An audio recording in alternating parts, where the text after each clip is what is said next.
Fine. Yeah, I think we're. I think. Now I have it. This was in the package and fix it. Post it. So instead of throwing it on. Yeah, good. Good evening, everyone. Happy Tuesday night. I'm going to go ahead and call this meeting to order. Please join me in standing for the pledge of allegiance and a moment of silence.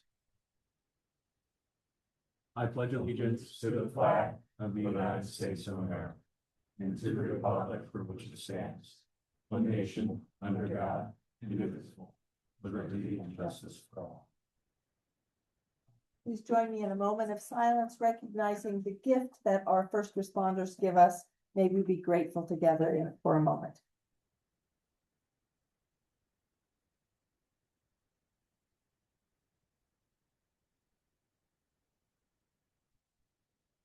Thank you.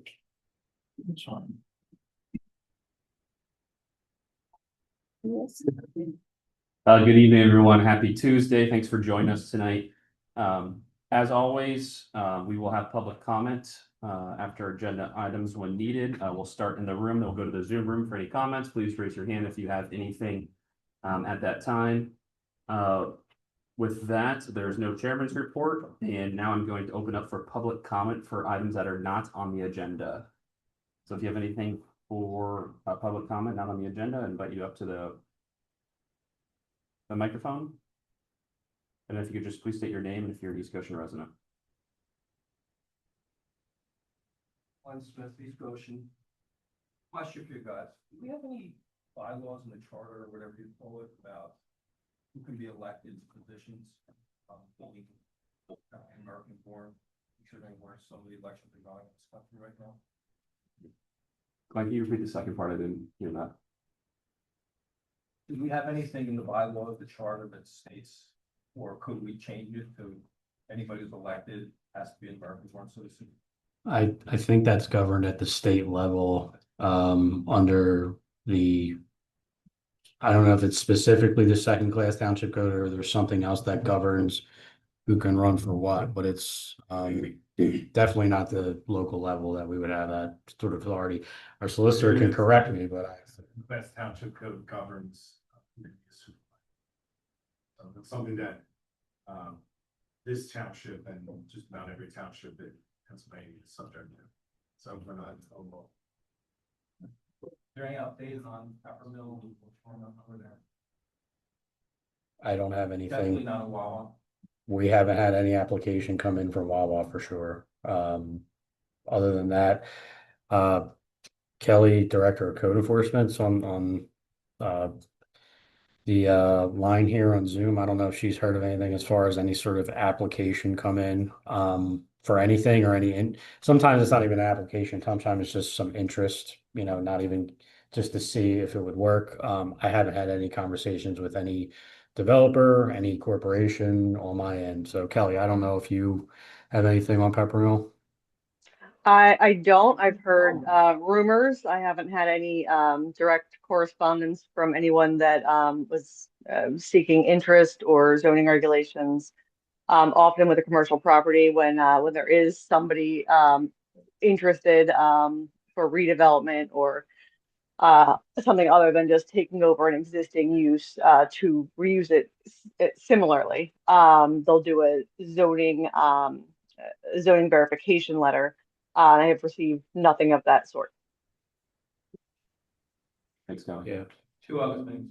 I know my development was repaid 3 or 4 years ago. I guess the township does the repaving. For township on roads. Well, we have the, we don't have curbs, we look at the culverts are full, but they destroyed the ones, at least in my area, and they're all falling apart now and shipping. Is that a common occurrence in other developments or streets they've paved? Is there anything to be done to this? I'd have to see the specific area. I mean, if you can send me some pictures and email to me or get it to me physically at the building, yeah, I'll take a look at it and see if that was, I mean, you're specifically saying it was caused by when they repaved? Well, they took the top level off the blacktop. Mhm. Did that, they hit all the concrete. So when they put the new stuff down, even though they sealed it, it's all falling apart now. Okay. Yeah, I'd have to take a look at the specific culverts with Public Works. I'm trying to trade for fences here.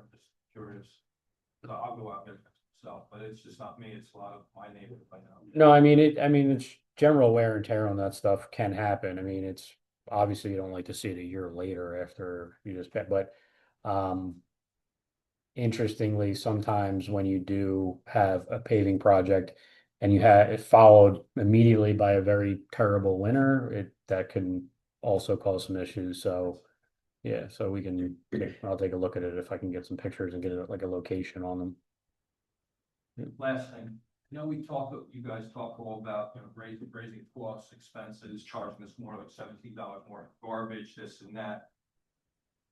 Why don't we think outside the box? Why don't we use the township's assets here to raise money?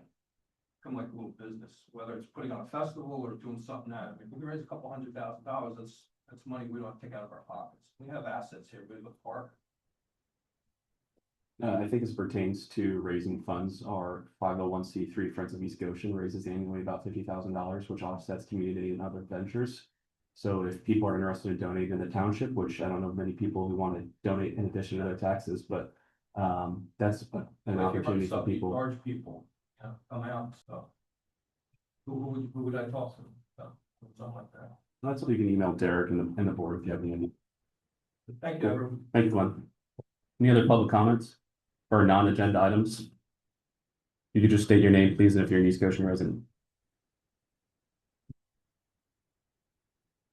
Russ Frank, East Coast resident. I have two non-agenda items. One is, I thought sometime last year they said the circles are gonna go away. When they go to the next paving process, is that still going on? The what? The circles. They're supposed to So, go away. so when they do the, next paving. so we're handling on a case by case basis, but you're correct in that the last 2 to 3 years, I would say, there's been an effort during the paving projects to take a look at islands within the cul-de-sacs and taking a look at either reducing them specific to the situation or eliminating them completely if possible. And they've just become, particularly when the developments happened in the 80s or 90s, for some reason they made them pretty big.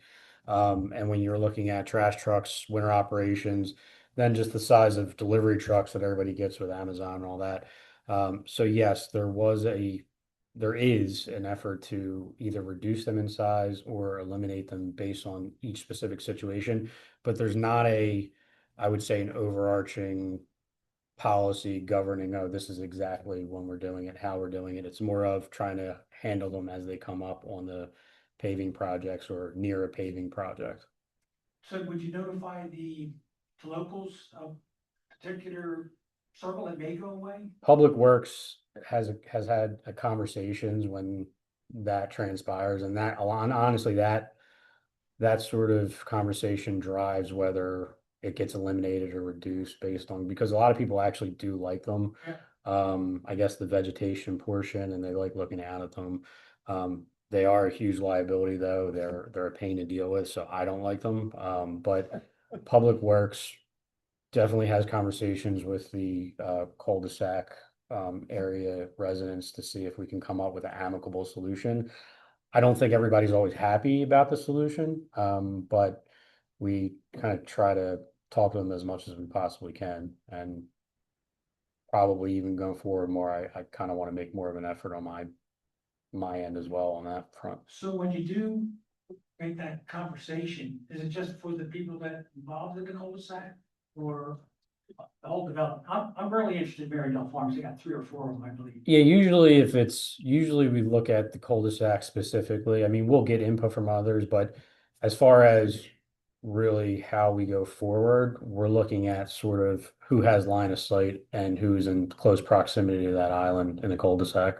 And the last thing is, the pond that you cleared out a couple years ago in Marydale, the one down off of Barclay Avenue, or Yes.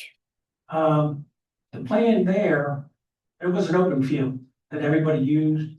One homeowner even made a baseball field out of it by cutting out the grass and putting baseball things down. So about maybe 5 to 10 years ago, you made an effort to put flowers in there. And they did look good for a couple of years. Now it looks like trash. And I know the purpose of the weeds or flowers was to keep the goose population down. Well, the geese are coming back. And in droves, because we walk around there every so long, see all these geese, which is probably this question. Yeah, I mean, off the top of my head, my course of action on something like that would be, I think we have a very good ESAC and conservancy board in this township, so they have a lot more expertise on vegetation and what would be good there. So it could be a good idea for maybe Public Works to snap some pictures for me and then put that on the agenda for one of them to kind of take a look at the situation and see if there can be an improvement on the vegetation and what kind of vegetation.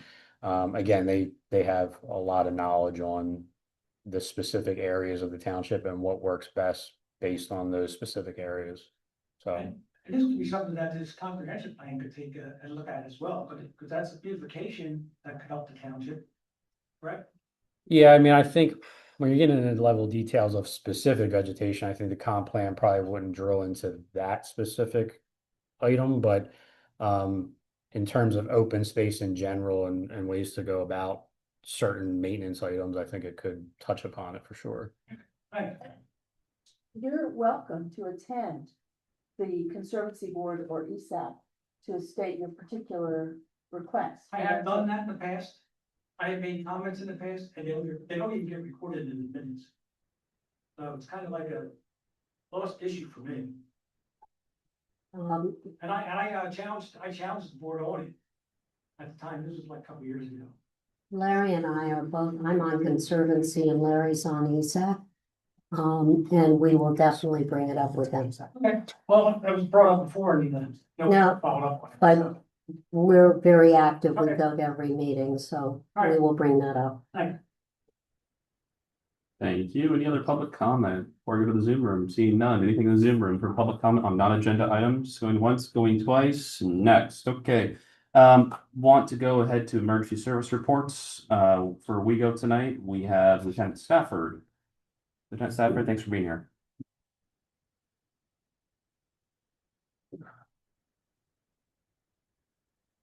I also want to welcome Lieutenant Rennie over here so he doesn't think I'm leaving him out something. We can see, he makes a good appearance on the Zoom there. For July, there were 1,012 incidents in East Goshen Township. For year to date, that puts East Goshen at 7,362 as of July. Year to date for both townships, calls for service are 13,929. Of note, in East Goshen for July, we handled 4 burglaries. Of that, there was 1 arrest from that, 1 was unfounded. There's 5 disturbances, 5 domestic disturbances, 3 public drunkenness, 1 DUI arrest, 2 drug offenses, 5 simple assaults, 4 missing persons, 3 thefts from vehicles, and 3 warrant arrests. The department put on a license plate replacement event. Had pretty good attendance, and they're able to assist 16 individuals with applying for new license plates to replace the current ones that were either faded or illegible. We plan on making this an annual event going forward, as there seems to be a lot of issues with the older plates. The Goshen Fair took place. That was a good time for us to interact with the community. We only had 1 incident, 1 arrest that came of it for public drunkenness. For our perspective, it was a good success, and I think the fire company would agree. Seemed like everybody behaved themselves, had a good time, and they were able to raise some money, so a win for everybody there. I'm sure everyone's aware, we had the incident at Summit House, where unfortunately a 9-year-old female was shot, and then a woman in her 40s committed suicide. So we just want to thank the public that was there. There's a lot of inconvenience, a lot of emergency vehicles in a small space. They were inconvenienced for a pretty good amount of time, but we thank them for their patience and putting up with the inconvenience there. And the 9-year-old is doing well, and her prognosis is good, so that's wonderful. If you're looking for a real breakdown or any more information on there, obviously everything's broken down on our website. We direct people to go to that, so. Lieutenant Stafford, thank you and great job at the fair. It was a nice presence. Nice to see the drones being used.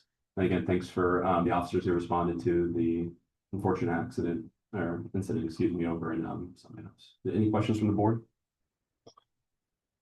Okay, thank you, Lieutenant. Have a good night. Tonight we have Grant from Goshen Fire.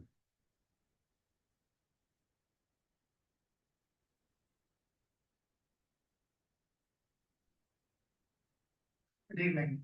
Mm. For East Ocean Township, in July, we had 26 fire calls, 9 fire police calls, and 219 EMS calls, for a total of 254 responses in the township. Altogether, the fire company ran a total of 552 calls in July for an average of 18 calls per day. We had one serious incident in East Goshen, which was a kitchen fire on Jefferson Way in Hershey's Mill on July 21st. Year to date for our primary call types for fire calls, 97 automatic alarms, 28 assist EMS calls, 14 auto accidents, 11 building fires, and 11 gas leaks.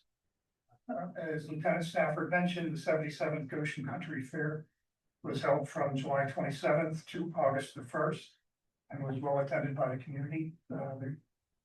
The fair fully benefits the Goshen Fire Company.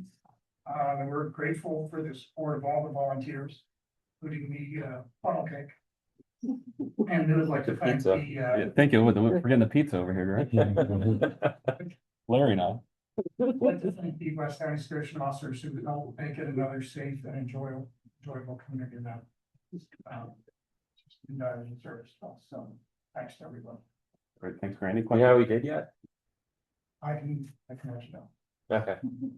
Yeah, if you don't mind, let us know at the next board meeting, what the, after bills are paid, how much the Goshen Fair raised. Yes, we'll know that, probably in September. So Okay, perfect. thing. It's amazing how quick they tear down. One person. Yeah, That happens. that's true. Yeah, Ted. And all the rides were torn down the next morning at 5:45 a.m. So yeah, that's fine. Thanks, Grant. Thank you. Have a good night. Okay, we have nothing from Malvern Fire Company. Derek, do you have anything to note for that?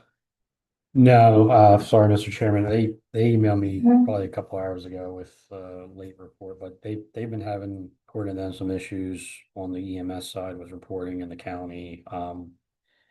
They're also a little bit of an issue because they, for some reason, send it through 2 people. I get one person sends me their fire and one person sends me their EMS, so I'd like to, when I start getting the reports on a more regular basis, I'd also like to see if they can combine them, because it seems a little ridiculous that we have to wait for 2 different people.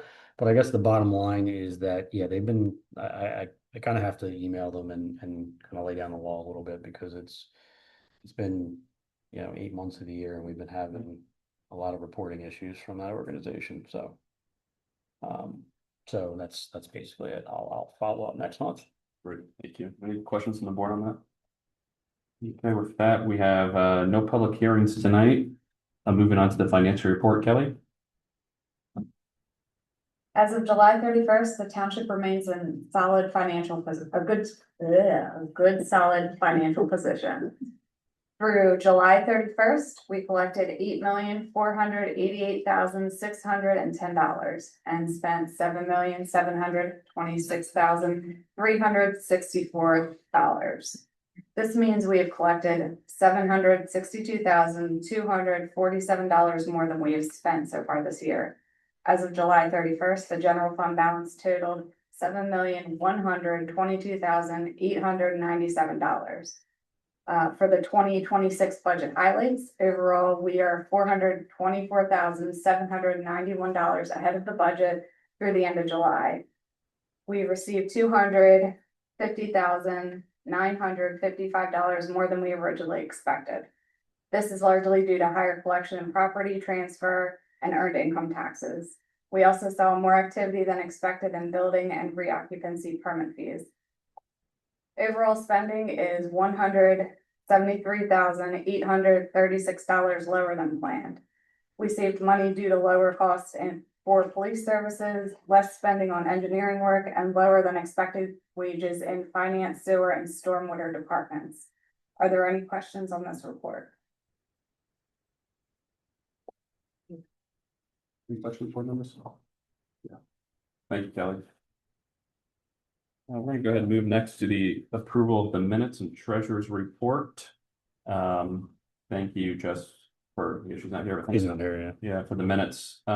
Anyone have any edits for the minutes for the April 16th, May 5th, June 2nd, July 21st meetings? Any comments from the room, Zoom room? Okay, to entertain a motion to approve the minutes. I move we approve. Second. Okay. Thank you, Larry. Thank you, Barbara. All in favor?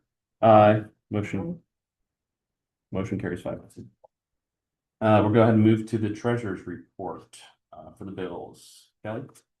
This treasurer's report covers the township financial activity from July 9th through August 13th, 2026. During this reporting period, the township's general fund continued to be supported by several of our primary revenue sources. This included earned income and local services tax, income, interest income, rental income, permit and alarm fees, Goshen Fire Department monthly reimbursement, interest from maturing term investments, park and recreation registration, and pavilion rental. The general fund expenditures focused on providing the day-to-day services residents rely on. Significant expenses during this period included August and September's monthly legal contribution, vehicle maintenance and repairs, highway materials, and building maintenance and repairs, legal and engineering services, park and recreation programs, events and maintenance, insurance payments, and other routine operating expenses. For the capital reserve fund, the capital reserve expenditures totaled $6,870 and included engineering services as well as installation of lights, a radio, and an antenna on a public works truck. For the infrastructure sustainability fund, the expenditures totaled approximately $6,000 and included engineering services, fish stocking of the Bow Tree Pond, pond treatments for Upper Bow Tree Pond, Marydale Pond, and Pinot Pond, as well as water sampling for conducted in June. Are there any questions regarding the treasurer's report? So any questions on the board? Any questions in the room about paying the bills? Russ, you should just sit closer unless you want your fence. I do have one question that caught my eye, so I'm trying to read this stuff a lot. In the lot of purchases from Lowe's.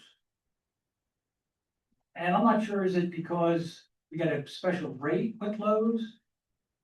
But my real concern is if we're buying all these things from Lowe's, we got Home Depot right across the street just about. Do our employees go up to Lowe's to pick up the parts? Generally they do. We do get a discount from Lowe's, but I know that they do look online to check the prices first to see who has a better pricing. So if, are you calculating in that price the time to drive up there, of the cost of the employees, the use of the mobiles, to come versus going to Home Depot? I know, I'm a Home Depot guy. I mean, it seems like you've got a guy right around the corner, 5 miles versus 10 miles. Why should we take the cheapest route for the township? So I think we do try to not buy retail in that regard when we don't have to, but obviously we have a lot of other contacts for wholesale things that we do from a public works perspective.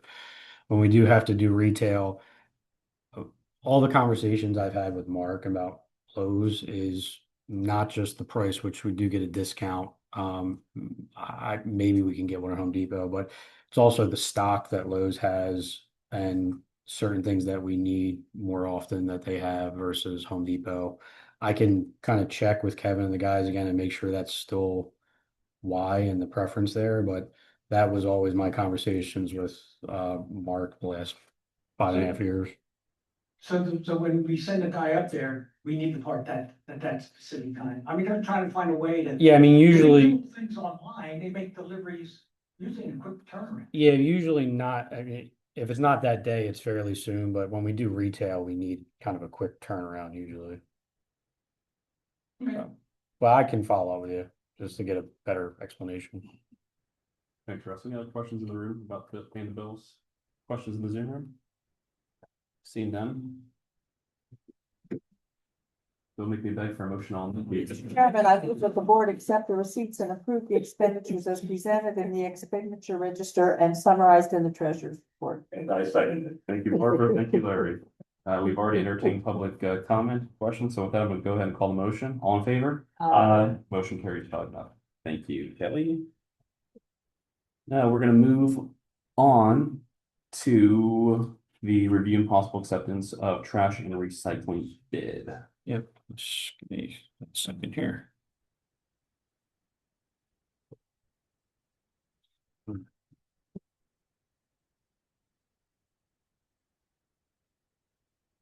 All right, thank you, Mr. Chairman. So obviously, we presented the results last meeting from the trash and recycling bid that the contract would start in 2027, January 2027, and I'm gonna pull up the results now that we discussed in last meeting.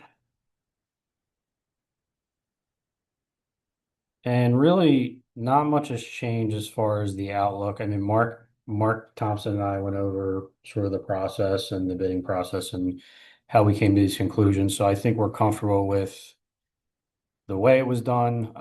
I think Kelly and I are comfortable with the numbers here being proposed from the standpoint of the refuse fund. Now, I don't think I explained enough last meeting. The way it works is sort of a two-part process because we're not, I think, unless the board disagrees at this point, but I think it was agreed upon that you won't want to raise any sort of trash rates until January.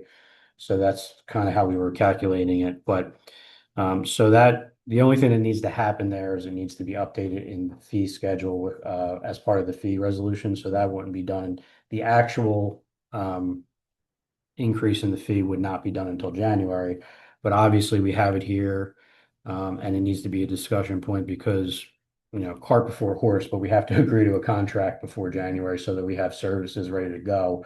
So we have the outline here for option 1, 2, 3, and 4. We added numbers to it to kind of make it easier for you to take a look at. But option 1 is the current service as it is now, and that's two times a week pickup, once a week recycling, yard waste once a week, bulk once a week, and plus the township facilities. So that, and then you can see the difference variation there in quarterly trash rates. That's sort of the tippy top of what we're looking at for an increase in January. So we're kind of made the motion to say up to this amount, with a possible tweak if the numbers come in better at the end of the year. But we just want to be on the cautiously optimistic side. But this is the lowest bid for the current services was AJ Blazinski. For the other 3 services was another company, Optinaker and Sons.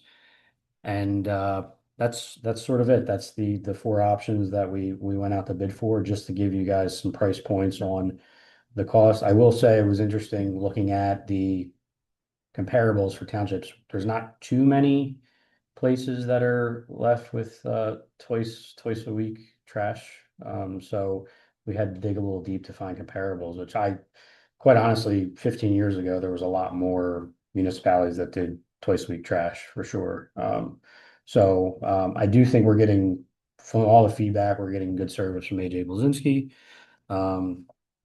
Particularly the last couple of years, complaints have gone down considerably. So that is it, and I'll leave it to the board for discussion and input. Thank you. Thanks, sir. One thing of note right now, the quarterly trash rate, the current rate is Yes, $100. $100. $1,000 is going to be much more full. So, I don't know if we'd want to entertain public comment on this issue before board comment, but if anyone, I know while I was at the fair, Larry experienced, I quizzed every East Goshen resident I knew about. Yes. Do you mind zooming that in there on what trash frequency and recycling people use and what? Right here? Yeah, do you mind zooming in that front? Oh, yeah, sure. I'd welcome public comment from anyone up to the podium if you have any comments on Is that the good? trash bid. If you want to keep to the numbers. Yeah. Oh, just the fees, the estimated fees. So top is what we have now. Second one would be The difference between that and what we currently have is yard waste would be bi-weekly instead of weekly that we have. And right now we have weekly bulk. The second option would be bulk monthly. And then the one below that would be trash once a week, recycling once a week, yard waste once a week, and then bulk once a week as well. And then, am I correct on that? Yeah, and I should say for clarity too, people say, bulk once a week. Couldn't we slim that down to save money? We actually had a discussion with our current company, and it was a mutually agreed upon thing that actually didn't cost more money because they thought it helped them to collect more once a week, because if they were collecting once a month, it was actually the pickups were heavier, so they're kind of spreading out versus having to do the bulk once. So I just wanted to clarify that part of it. Okay, no one's rushing to the podium, so Russ is. While Russ gets up here, I'll just say from the conversations I have with residents and where I currently stand, as much as I don't like the increase, I'm with option one. Most residents, I mean, depending on the household size, how often trash would be, Yeah. but people really appreciate yard waste weekly and. And no, I was just going to say, before Russ gets started, and just to continue to reiterate what I said earlier, we'll continue during the budget process to continue to talk about the fees, refine them. But again, we want to be on the cautiously optimistic side. So what we're voting on now is for the contract to start, which people may say is the cart before the horse, but we need a trash contract regardless. I mean, we need trash pickup. So we'll continue to talk about the financial portion of this, even beyond this meeting, even if the board deems contract worthy enough to award tonight. Thanks. So we have raised, this rate has, the $100 rate hasn't gone up since what, the end of 2021?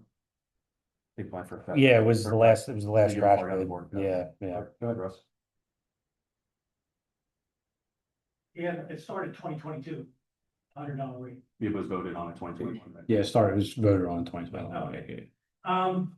First thing I like to do is, I must say that I now concede that you guys in Mary Hershey Mills pay a trash fee. And it could be even higher than what we're paying from all the research I was able to collect. Yes. But I do need to point out again that the Hershey Mills does not use the trash like the average homeowner does in East Ocean. Because you don't do your own yard maintenance. Your HOA takes care of that. This is just a comment. But since I started my rampage on this trash stuff, I went back and looked at the history in East Ocean. And I didn't realize that prior to 2002, we had to use private haulers. Each homeowner had to sign up with one. That surprised me.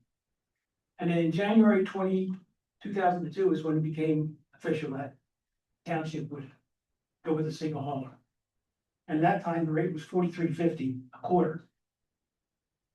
Then in 2019, the bulk and yard waste went to every other week, which is what I think most people want to do today. And that jumped the rate to $75.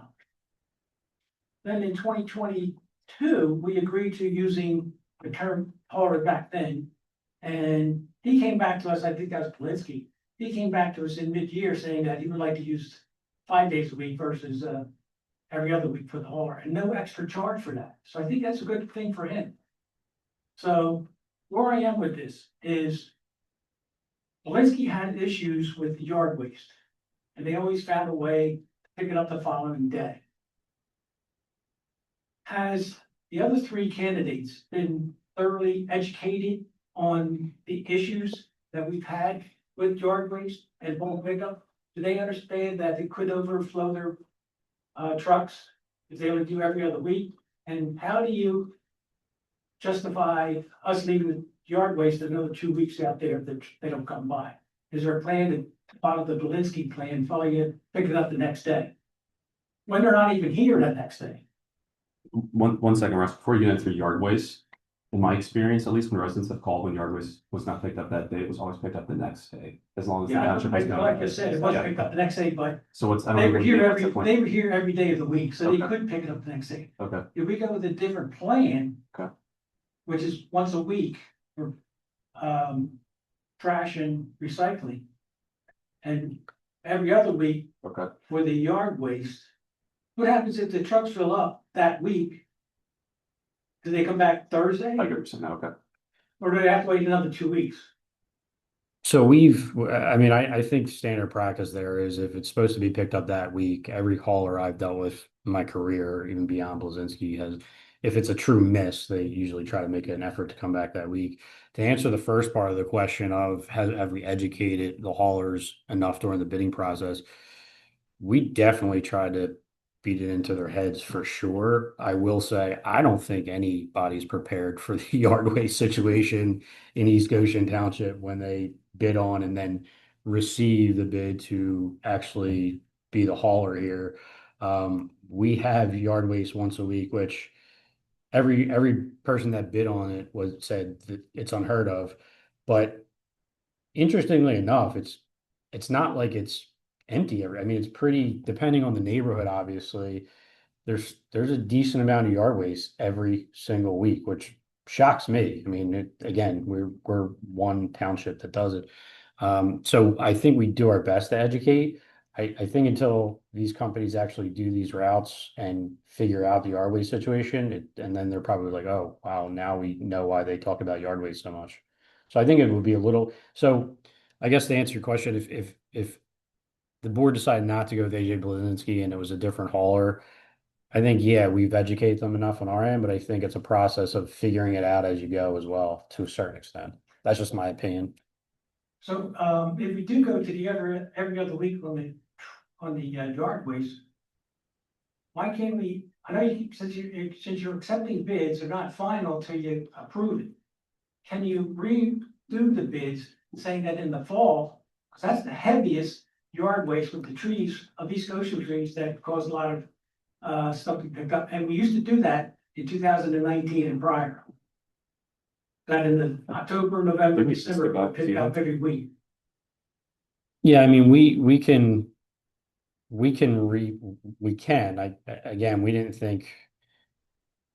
We thought based on the amount of yard waste that the township currently gets, that the best fallback was every other week. So we thought that if we start getting into a specific schedule and make it fall heavy, which admittedly some townships do, you're right, but based on what this township has been used to overall, we thought that was a heavy lift to explain to residents that now they're going to get yard waste maybe once a month and then just be a little heavier in the fall. So you can always rebid. I mean, at this juncture, I wouldn't want to do it. We're just starting to get gear up for budget season. I really don't want to go out to bid for this, but anything is legally possible, yes. So, sounds like we're gonna be stuck, if it goes the way I think you're gonna go, which I don't, I'm just making an assumption, it's going to be every other week for the yard waste, every other week for the fall. That's what I'm thinking, to be honest with you. Well, what do you think they're going to go? I guess that's because I don't even know. So that's you Yeah, I were. mean, you guess I understand where we're at, so. Oh, I mean, I posed it as the question to the board of they can make the decision. We're meeting in another 2 weeks if they want to mull it over even more. So I posed it tonight as do you, but I haven't had any sort of grand conversations with anybody, so I actually don't even know which way they're going, if I'm being honest. Right, right. So I mean, I'd like to pose the question to you, like, what would be your preference? Would your preference to retain the same level of service? Although with the obvious increase in I fees? mean, to be honest with you, I looked at, what did we do before, and what was I comfortable with before? The trees weren't not as fully matured as they are today with the current schedule, and it was every other week for the yard waste, but in the fall, it was every week. You know, picking up the trash and then recycling once we, 6 to 1.5 does the other, you know? I can live with either one of them, because I don't have any special preference. Just that some days on Fridays, I do have a lot to put out because I did more work around the house and stuff like that. So to me, that part isn't a real big interest, it's the yard waste, it's my driving force of this conversation. Yard waste is the driving force. Yes, So that would mean option one. I mean, it sounds like you were saying, I would like something with terms different from what we went out to bid for. Because we didn't go out to bid saying yard waste every other week, but in the fall. well, that's how the proposals came back. Every other week, but the thing is, when you mentioned you gave them the numbers that you used for the recycling, for the trash, the yard waste, and the bulk, he gave the bulk numbers. Mhm. And did they realize the bulk numbers include, oh, our trash trucks were full, we had to go back the next day, numerous times during a year. I think we talked through everything we had to talk through at the pre-bid meeting, yes. And the last question I have is, are there performance clauses in each one of these contracts or bids? Yes. And how much did we collect from Belinsky on the prior years? I never really got a definitive answer on that. We did, so we did have to, I don't know the exact number, again, not something I have to get back to, but we did invoke the clause a few times, specifically when they were going through a transition with ownership. I think it got a little messy. Again, a lot better the last 2 years or so, maybe even a little more, but yeah, I'd have to get with Kelly and see what those numbers would be. But it has been invoked in the past, yes. There was numerous times in the meetings, there was chargebacks. I remember stating that. Things like that. Thanks. Thanks, Russ. Mr. Eric himself, please state your name if you're an East Goshen resident. Eric Meyer, East Goshen. I just want to say my choice is Blazinski's. Blue, so as we have today, my fix was not broken. We have a track record with Blazinski, they know the township. Let's just stick with them. It's. We're gonna have an increase no matter what, so it's not that big a deal. Big deal. Thanks, Eric. One thing, go ahead. I agree with Eric on that. If everyone's happy with the current service, I've been happy with retraining and do. Yep. Come through. I'm dumpster, it's not Blinsky. Yeah. But But just everyone's happy. just to be clear, and I'm just making this point from a Yep. technical perspective, we are bidding on the low bid for the services, not selecting a specific company. Yes. That's all I just, like, We're required to take a look at it. we're required to take the low bid based on this amount of service that we want, which is why we bid it different ways, so you can Yep. see the variation. I mean, we could have just went out to bid for, what we currently have, but yes, Okay. we're required to go for a low bid. So, based on the service. All right. I do think that it's worthwhile pointing out, and that's something that Derek mentioned maybe earlier today, that the important thing to note that even if we choose a lower service level from what we have now, the residents would still be facing a significant fee increase. And so in a sense, and not terribly different from if they were to retain the service level. So I think that residents should consider whether or not they would prefer lower service, but still with a significant fee increase, or simply, the same level of service, which people seem to be happy with, even though it seems to be the highest fee.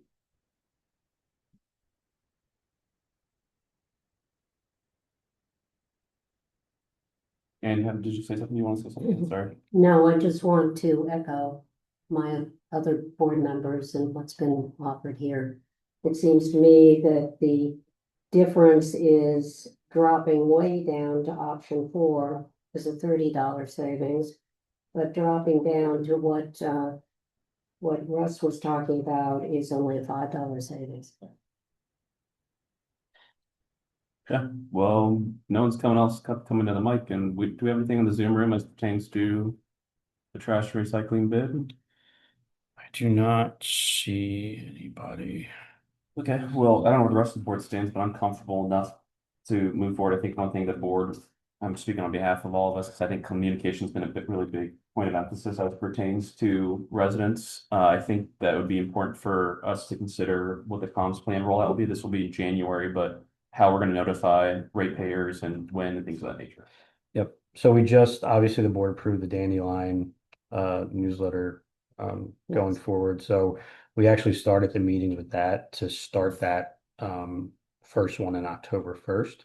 Yes. So part of the first couple newsletters could be, obviously I think for this, particularly for the fee increase, we should do a physical mailer like we did the last time sewer rates went up, and then, when the tax stuff in 2022.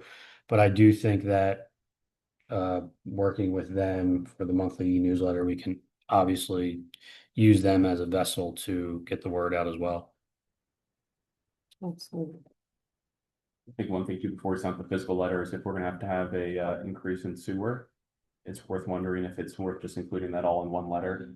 So whenever we have those budget talks on sewer, Yeah, I wouldn't want to send, so I was at the municipal authority this month, so I think they'll probably have a recommendation to come soon.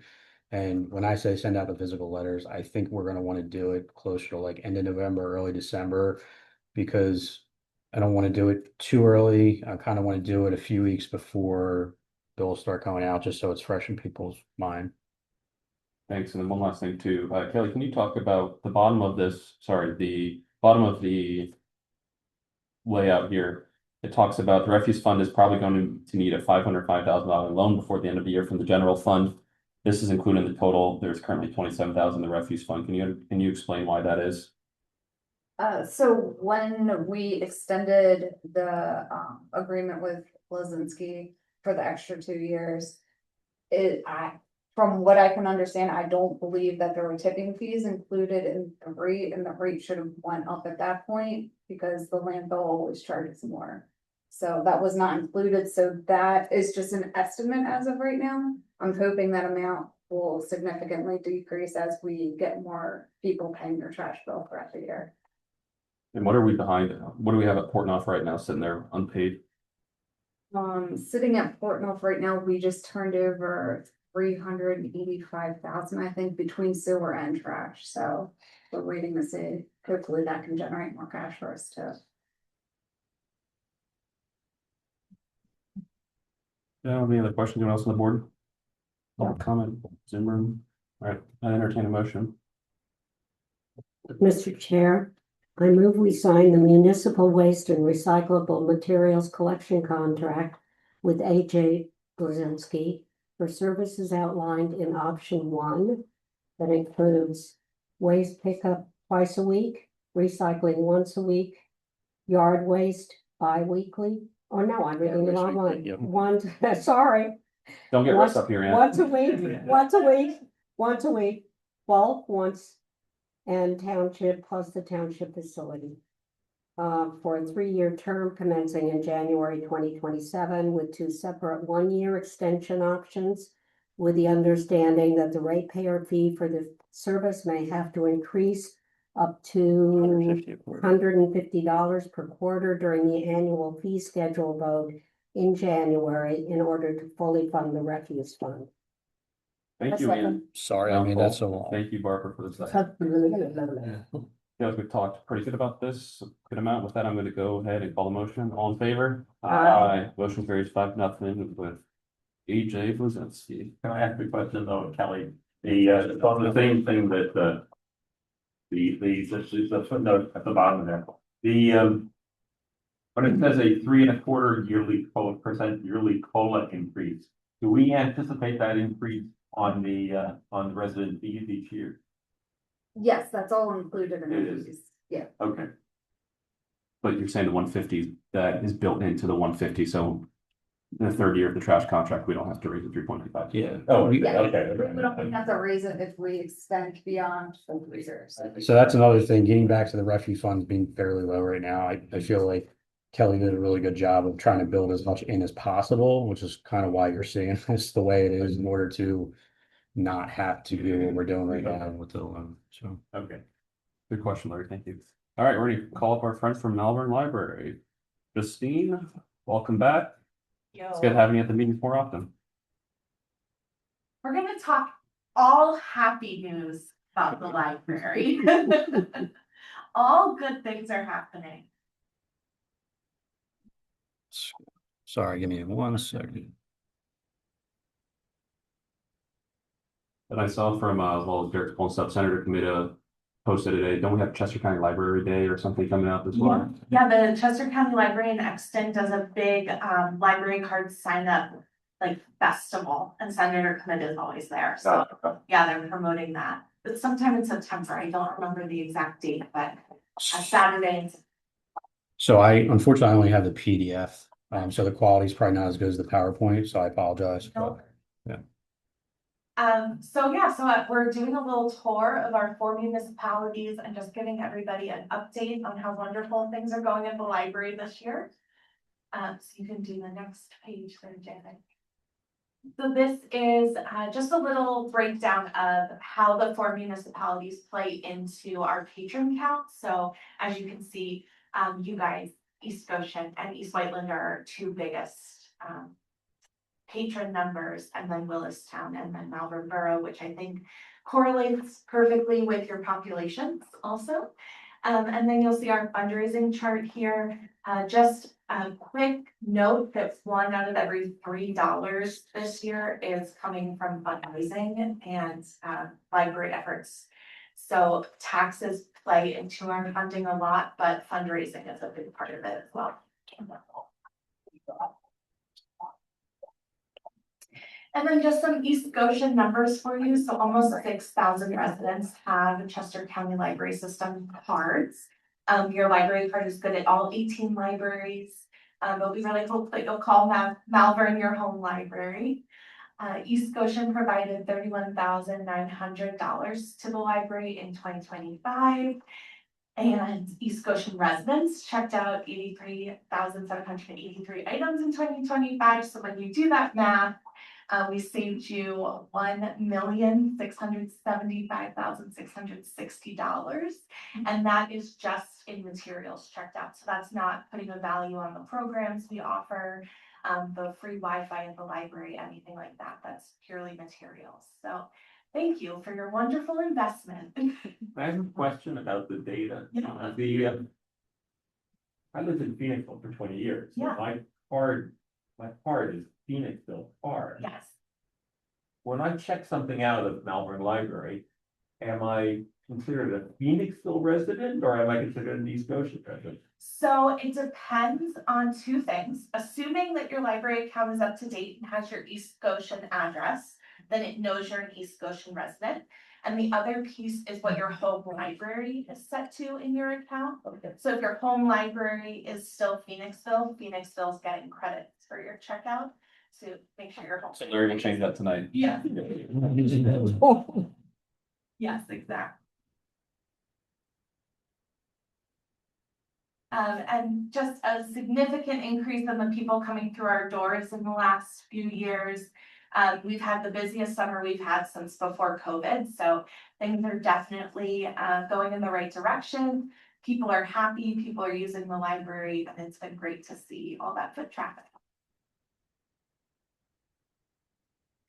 And this one really excites me. I really hope we break this 100,000 checkouts this year. This is based on materials that the Malvern Library owns. So our circulation of our materials out in the county for everybody to use. And again, that increase is great. We love seeing that we're buying the right things for people is really what this is showing. This number blew my mind. We have had such an increase in families registering for summer reading. This 171% increase in the last 3 years is just incredible. And you can really see it if you're ever in the library on a weekday morning. There is a program happening. Be able to park your car. It's pure chaos when you walk in. But it's the best kind of chaos to see all these families really utilizing the library.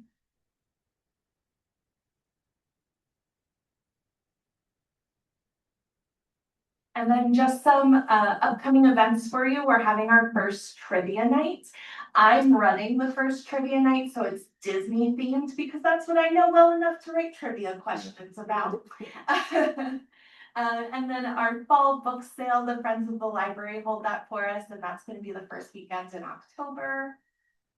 And then the next slide, we have some big fundraisers coming up. So Pints with a Purpose was our biggest fundraiser last year. It made about $13,000 for the library between sponsorships and then the bit of money we make the night of. I hope you can all come out. It's September 30th. It's a Wednesday night at Locust Lane. We were Locust Lane's second biggest event last year after a Penn State game. So Yes. love that people love to drink for the library. Really glad you didn't beat us. Really glad. Yeah, so we had about 200 people there last year, so we're hoping we get a few more.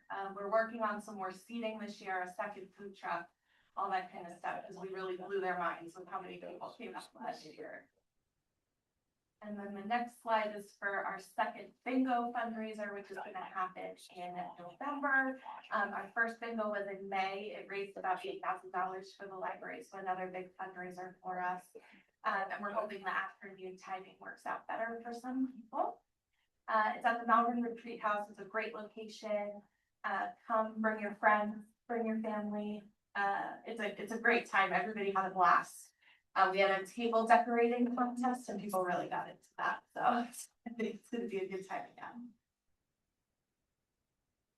Then any questions for me? Not a question, but I just want to say, I love that you had 344 kids sign up for summer reading. Yes, That is great in this age of technology. yes, I think that's wonderful. Yes. Kudos. thank you. Yeah, we're really proud of that number.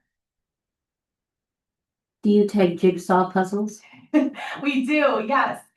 So we have a few that are available to borrow at the library, so we're always adding to that collection, and then the book sale also sells them. So when there's a book donation day, they will also take jigsaw puzzles. I have 3 boxes. Perfect. Justine, thanks for being here. I think the library's in great hands with you. I think you've done a great job in the last couple of years. Yeah. One thing to note, I think when I first got on the board, I think we were only giving like 19 or 20,000. We're up 31.9. One thing on the front page by the numbers, we have 35.1% of the regular attendees, but we still contribute less than Willistown and East Whiteland and less than Malvern. So I would encourage the board to support my efforts when we come to budget season to increase funding again for the library. So Yeah, thank you. That was going to be my last bug to put in your ear. East Whiteland and Willistown will both be around the $60,000 mark for 2027. For donations to the libraries, we'd love to invite you guys. I know 60 is going to be a big ask, but definitely higher next year. great, thanks. And when do you plan on giving Kelly and Derek that budget request number? When would you like? I mean, you send an email tomorrow if you want. Yeah. No, I mean, I think if we can get it sometime right after Labor Day, Kelly, that would be good, at least to start with. I mean, if there's a little tweak here or there, we can work with that, but we're trying to definitely get our numbers honed in on by first couple weeks of September. We do it a little bit earlier than a lot of municipalities, so I apologize, but I like my system and I'm not really backing down from it, so. Good. And then just a quick moment to point out, I have 2 trustees here, our 2 East Goshen resident trustees. Jamie, oh my gosh, Jamie, why am I blanking on your last name? Edmund, and Shannon Duran. I'm gonna practice last names for my next meeting. You're back up for the next budget request meeting, right? Yeah. But they've been a great support. The board is really doing a lot in terms of fundraising for the library, so. Been a great team effort making the library the place it is. Great, thank you. Any other comments or questions from the board? Any questions I normally open up to the public, but it's a library, so any comments, questions, concerns? Yeah. Thank you. Justine, thank you. We look forward to hearing back from you, and thank you to the trustees as well for the great work on the board. Thank you guys so much. Have a wonderful night. Thank you. All right, we've talked trash, we've talked books, now we're gonna talk shooting deer, so. Yes. That's a full agenda now, go ahead, Derek. Thank you. Sorry, not shooting, bow and arrow, Yeah, for clarity. bow and arrow. Thank you, Mr. Chairman. I also always love to point out the irony that a South Philly boy manages a deer management program, and I've never been hunting ever in my life. So with that, I will say this is a program that has been going on in East Goshen for over 2 decades. I mean, we did the infrared search back in the mid-90s to kind of locate deer. That was the start of the program, and I would say it's successful in what it's trying to do. And we have what I refer to as an overpopulation of deer in southeastern Pennsylvania, and the harvesting of deer. I feel like we're doing our part as this deer management program is in place. We have certain specific public land that we allow archery hunting to go on in. every year applications come in. It's usually the same groups. I think it's been like one more involved since I've been here, but they do a good job of taking care of the specific open space that I outlined in the memo. I would like to get on my soapbox on one thing because I do get a lot of complaints throughout the year of you guys got to be doing more with the deer and trying to get rid of the deer. The deer population's crazy. I agree, but I would like to point out that of 73 municipalities, we're the only one that has any sort of program like this. There are others in southeastern Pennsylvania, but they're very spread out. So the problem is we're really a drop in the bucket of surrounding municipalities. So I feel like if everybody did this, then we can kind of make a dent in it. But it is difficult when you have surrounding municipalities and they don't really do anything from a deer management perspective. So That answered my big question, like our surrounding communities, do Nope. not do this. no, Oh, wow. no. There's definitely some in Southeast, like Radnor's a really big one that does it. Again, the complaints I get on this subject are heavily in favor of we need to shoot more deer. And I tell them, first of all, we don't shoot them. But also that what we do is just one municipality, we can only do so much in terms of the harvesting. So I mean, would this be something that we should be sharing? I mean, have we mentioned this to our? yeah, everybody knows. I think it's some people just don't want to kind of get involved in it. They might see it as a liability. Our groups, I will say, and I don't know the specifics of the other municipalities that do it, but our groups are very responsible hunters, and we have had very minimal issues in the past. So I guess it's just one of those items that if you're not familiar with it and you haven't done it, it's probably a scary one to tackle and say, oh, let's start getting people out there in the woods to start killing some deer. So the resolution's pretty standard. We have this resolution every year in order to implement it and award it to the three groups that were successful in getting the applications granted. Great, thanks. And for those who didn't have a chance to read the packet, speaking of experience for Keystone Archer specifically, their 12 current members have 25 to 30 years of bow hunting. So these are pretty experienced hunters. Any questions or comments from the board before we went up to the public comment over in the room? Okay. We have a Okay. question, Sure. which I asked of Pete next to me, but is hunting them with a bow and arrow the best way to kill a deer with the least pain? I started this out saying I'm not a hunter and I Well, I'm not either. but I will get no, we do have somebody in Public Works that helps me implement this. That's a hunter through and through. So I will talk to him tomorrow and get back to you. I know one of the reasons we do it obviously is for safety issues. But in terms of the specific question of the pain and whether it's the best way on that front, I'll have to. Yes, and we have the hand raised in Zoom. Julietta, your name, please, if you're an East Goshen resident. Yes, Tanglewood Drive. And I think also because they cannot use rifles in the areas that are designated because of ordinances. Also, bow and arrow is supposed to be very precise if they are well trained, and those are clubs that do it. When this was implemented, there was a big pushback from a lot of residents around these open areas where hunting is allowed.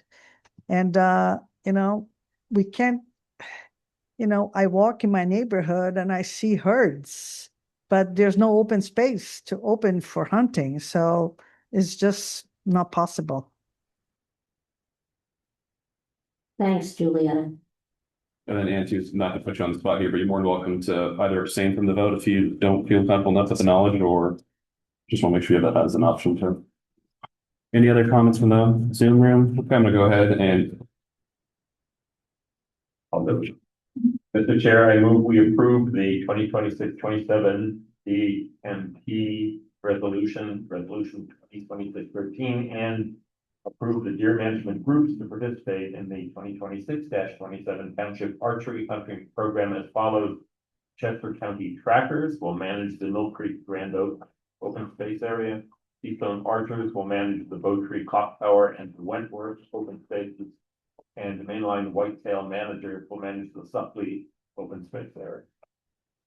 Thank you, Larry. Do I hear a second? Peter seconds.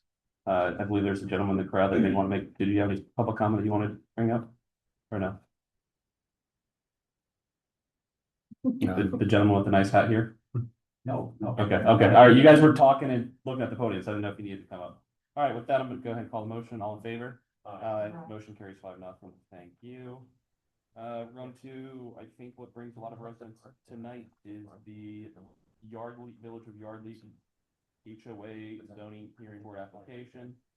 One of my favorite residents tonight, Barbara's unable to vote on it because she's a resident of Yardley, but with that, Derek Kelly. Yeah, so I'll let Kelly talk about it too, but I think this is obviously one for the zoning hearing board. As per our process, we're letting the board weigh in to see if they want to support, take no action, or deny. Talking with Kelly about it, I think it's a pretty benign request that I don't think we have from an administrative standpoint or our zoning, ordinance. We don't have a huge issue with. So Kelly, I don't know if you want to expand upon that. Sorry, Derek, you're breaking up a bit, but I think you were passing it over to me.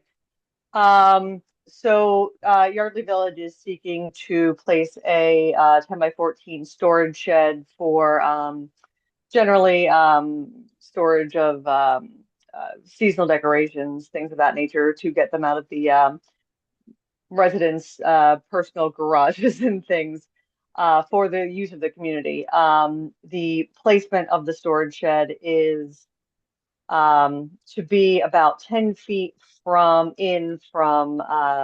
the wall along Green Hill Road, so on the within Yardley Village. The issue being that there's a 50-foot setback from the perimeter of the entire tract, which I believe the intention is just to keep structures away from bordering residential properties that back up to Hershey Mill, and not necessarily a need where there's this perimeter tract where there's already about a 6-foot solid wall that the shed is unlikely to be seen from the street or from any neighboring properties. Oh, sorry, earbud just fell out. So that is essentially in the packets. You'll see some areas of grass. That is where the shed is proposed to be located. But otherwise, it would be very close to a seepage bed, and basically just within the middle of the open space in Yardley. Any questions from the boards or comments about this? Nothing from Ann, Barbara, you can't vote. Do you have any comments about it? I'm putting you on the spot. You don't have to. I would just want to say that the purpose of the change of location from where it would be permit accessible to where the requested position is would be to keep it out of the visual line of people's front windows. There are 3 houses that it would be significantly visually impactful if it were in the original location. Thanks for your context. I'll go ahead and open up. Larry, go ahead. We're gonna make a motion. You can make a motion. I can still get public comment. Yeah, I'll make a motion. I move the board support the dimensional variance request of Yardley Village Homeowners Association to construct the 10x14 shed, which will encroach into each required 50-foot perimeter setback by 42 feet. Second. Great, thank you. I'll go ahead and open up public comments at the podium if anyone has any comments. Seeing none, I just see smiley faces. Anything in the Zoom room? With that, okay, I'll go ahead and call the motion. All in favor? Aye. Motion carries 4-0. Thank you, Kelly. We'll go ahead and move over to the minimum municipal obligation. Thank you, Mr. Chairman. So this is sort of like deer hunting. This is another housekeeping item we have to do every year. As I say in the memo, per state law, municipalities are required to contribute to their pension funds, and it's called a minimum municipal obligation. And we're mandated by the Commonwealth to do this in order to keep the pension funds solvent for the foreseeable future. I do have the attached amounts here. 2 of the funds, mainly the internal ones, the administration here, And the one that's actually dormant at this point is the defined benefit non-uniform. Those did not change. We had some fire pension plan increases minimally, and as well as the WEGO administration, but overall it's pretty good shape. And I know, Larry, as the liaison that attends the pension meetings, I think our pensions are all in really good shape, all the four of the plans. So this is, you're essentially committing this to the 2027 budget, but again, per state law, we really don't have a choice, and we have to pass it by September 30th, so.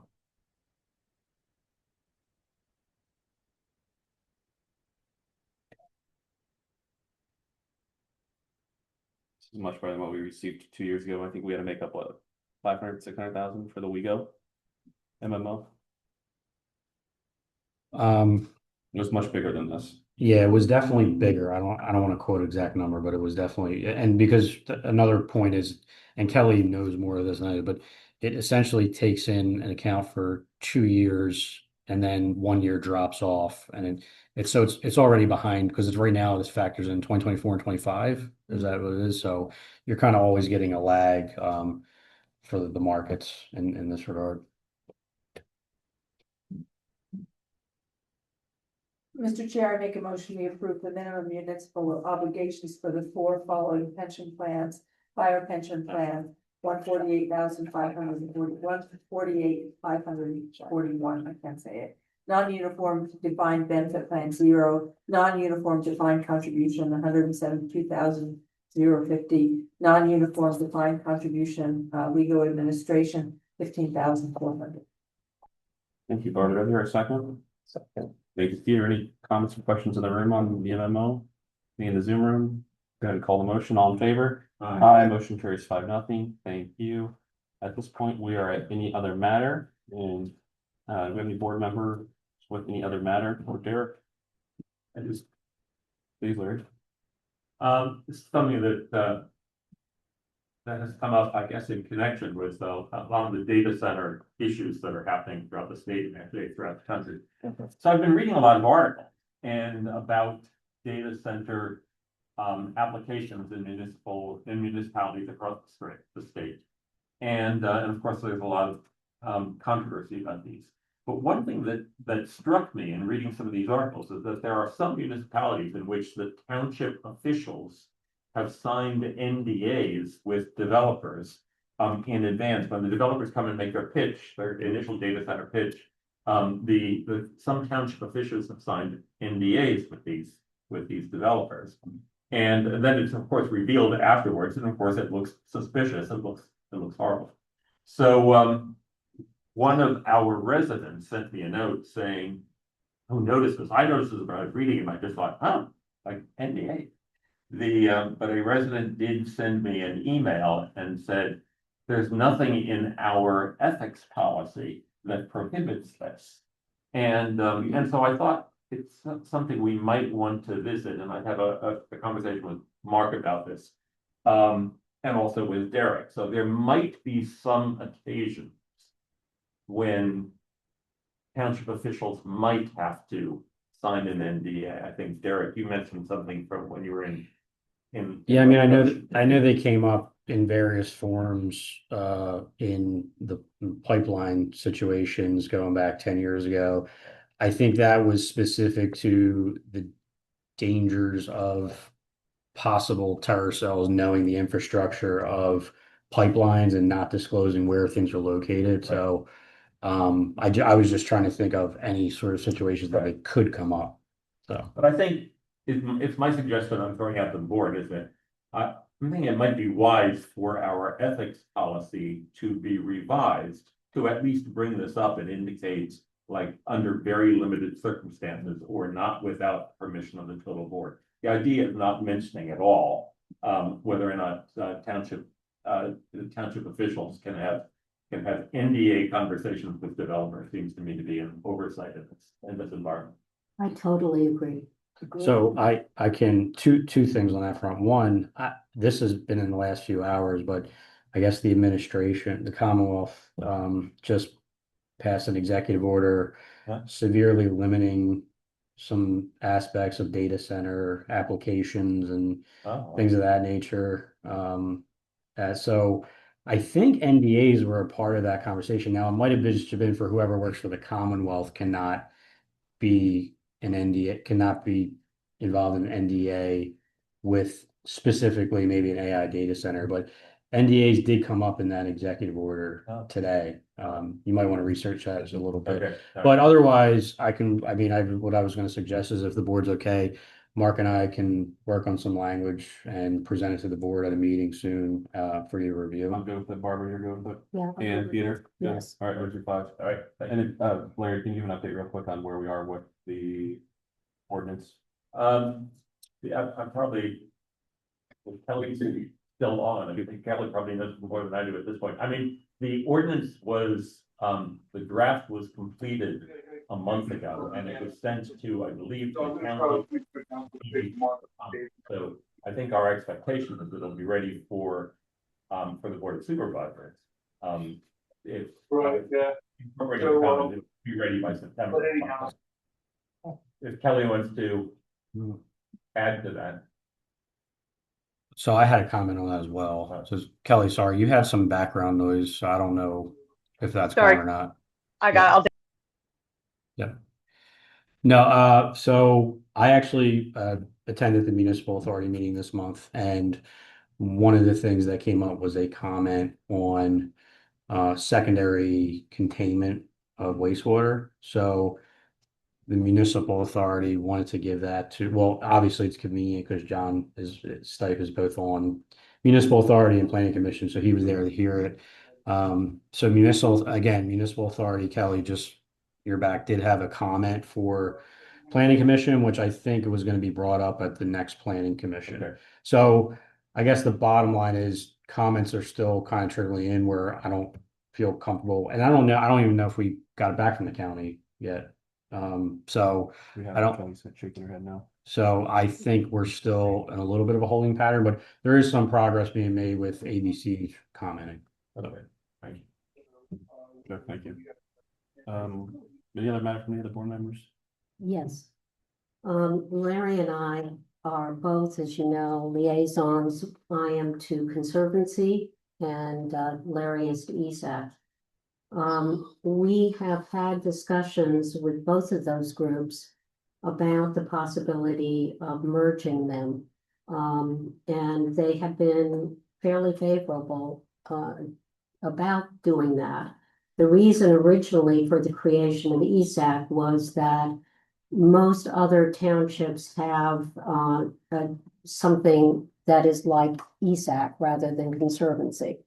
And it was important to have ESAC for the application for grants and that type of activity. What we discovered is that these are very overlapping boards and committees, that they are really, and both of them acknowledge that they do similar things and run into each other, sometimes even tackling the same project. What we would like to propose is, because we really do think that it should be up to these two groups to determine how this should move forward, is that we wait until after the January reorg and charge them to put together a task force among themselves to talk about the future of those two groups, so that they come back to us with a recommendation. Our sense is that what we really need to be doing is to emphasize the word sustainability, because it's that particular word that is a catchword for grants and other types of funding possibilities. But our feeling is that this would make it much easier for the two groups and much easier for the board and the township management for the two groups to think through how to combine their activities. So this is really for information, both for the board and for the community. Thanks, Ann. Well, one thing I'd be curious of, this is for future discussion, if we have any reappointments in January for either board and how we'd want to move forward with reappointing if we're going to be merging and eliminating spots or merging I spots. think So, probably we could move forward with reappointing on both boards. And then have them work through the merger Okay. after that, so that the people who are currently involved will continue to be currently involved, or whoever new people are put on the board. Yeah, I think from a logistical standpoint, it wouldn't matter. You can still go ahead and reappoint because if there was a merger, most likely the way it would work is you would dissolve the two boards that are there and then make an entirely new Yes. one. So I don't think it would be affected at all. okay, thank you. Any public comment? While Russ mixes his way up, do we have any liaison reports? And did you have a liaison? Blair, did you? Yeah, I have something from ESAC, just, having to do with, we went through an initial solar analysis, looking at the back roof of this building. And if you remember, TA Solar Center came back with an analysis that had real savings, but it just wasn't impressive savings. It was, if we put a solar panels on the roof of this building, the back part of this building, we would end up saving 28% of the township's electric bill. And we thought we could do better. So we went, a group from ESAC, including Bob Murray, who is here, went and looked at a few other properties, including the Public Works building, the Public Works and Courthouse building, which is a much bigger roof, and also a piece of property that is behind, which is township property, which is behind the blacksmith shop, and it's across from Bellingham. Yeah. But there's township property where a freestanding or ground mount solar array might be placed. And then we asked PA Solar Center redo their analysis and how much might this save us, and what would be the payback if we did a much larger project in that regard. So they sent us back material. I personally haven't had a chance to look at it yet. So, but once we as ESAC have discussed it, then we'll probably turn it over to Kelly with ideas of, how does this analysis look? But the solar idea at least is not dead yet, because it would be great if at some point we were able to, the township were able to stop paying PICO, or at least reduce its PICO bill. So that's just an update on one of the ESAC projects. Do you think it's worth taking away the space for solar panels? It depends on what it looks like, how big it is. This particular open space is not, it doesn't seem to be used for anything. It's open space, it's grass, it's trees, it's Yeah. plants. Yeah. I don't think it should be solar panels. No, You put it on a roof, but don't tear up dirt for solar panels. all right. Thanks, Larry. Thanks, Peter. Russ? I did have two things, but now I gotta add third. Oh, we're gonna start limiting you up here, I This think. would be a quick one. When I read the first analysis that was published, because the solar panels have to be replaced at a certain point in time. That at the end of the 20 year or 25 years, it was a break even at best. I think it broke even around about year 11 or 12. But I thought when you did the replacement cost, that's where you end up losing. So That was just a quick analysis I looked at it. but I think what Larry was the analysis was based solely on this specific building. So what he's saying is, and we said this at the meeting that we talked about it, because solar panels could be within 2 miles of this building and still be able to generate the power for here. So there was a follow-up discussion, particularly at ESAC level, where can we put it anywhere else that we can so those numbers start making more sense versus just doing it here. I'm not saying it's definitely happening. I'm just saying there was a further analysis on that. Did the analysis, sorry, Russ, did the analysis include municipal court? It did, yeah. The first one or the new one? No, not the new one. Go ahead, Russ. And that analysis will be published out the public drive, I'm sorry? that the new analysis. Yeah. Yeah, okay. One thing is, one of the gentlemen brought up about pepper mill. What about, what is it, Swiss Farms? I mean, that vegetation is getting overgrown. Yeah. Trees become the forest. Yeah. And it is also a traffic hazard when you exit out the Upper Mill Drive, because the bush is now going into the street and you can't see the traffic making the right-hand turn. Yeah, I mean, we try to avoid this when possible, but we have done it before where we're probably gonna have to do it ourselves, at least to the extent that we can sort of save visual issues with traffic, particularly with school coming back, because that whole area is with East Goshen Elementary. So yeah, we have, it's been radio silence from that owner. But going to court with that's going to be well beyond what we need to do in a short period of time. So Russ brings up a good point. Is there a way that, like we've done for other places, can we issue an violation of ordinance letter? Let them know, like, when was the last? so yeah, I mean, Kelly Yeah. can jump in. I mean, we can, but what I'm saying is in order, and Mark, you know, God rest his soul, did this in the past where that specific property got overgrown and school started up, and we kind of had to cut it back ourselves a little bit in order to make it a little bit better for a line sight for school traffic. So yes, we can go through all the processes we want, but in the meantime, it's still unsafe. So we're gonna have to do something. Okay. Maybe we can send a letter and have Kevin cut grass too. Yeah, it's probably. Yes, Kelly, I don't know if you want to add anything to that, but yes, that's. I can.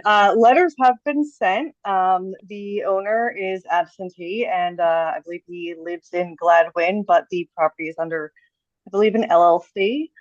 I don't know for sure if that LLC has been dissolved, making it extremely difficult to really go after. However, I did find recently that Swiss Farms has kind of changed their corporate structure and is back under the corporate structure instead of like a franchise. So I was hoping to maybe reach out to their new CEO and say, hey, we have this building, it has your name on it. Can you can you help us out some way? That's kind of my last ditch effort at the moment, but we had talked very recently about doing a program where if we cut grass, we charge people. I believe the property may also be in sheriff's sale. So yeah, there's a lot of moving parts there. Great, thanks. Maybe in the meantime, can we see if Kevin and the guys can? Yep. Perfect, thank you. Thanks, Russ. Appreciate it. Any other comments, questions, concerns? With that, I make a motion to adjourn. thank you, Barbara. Do I hear a second? I'll give this one to Ann. Give her the second. All in favor? Aye. Motion carries 5-0. Thank you, everyone. Have a great night.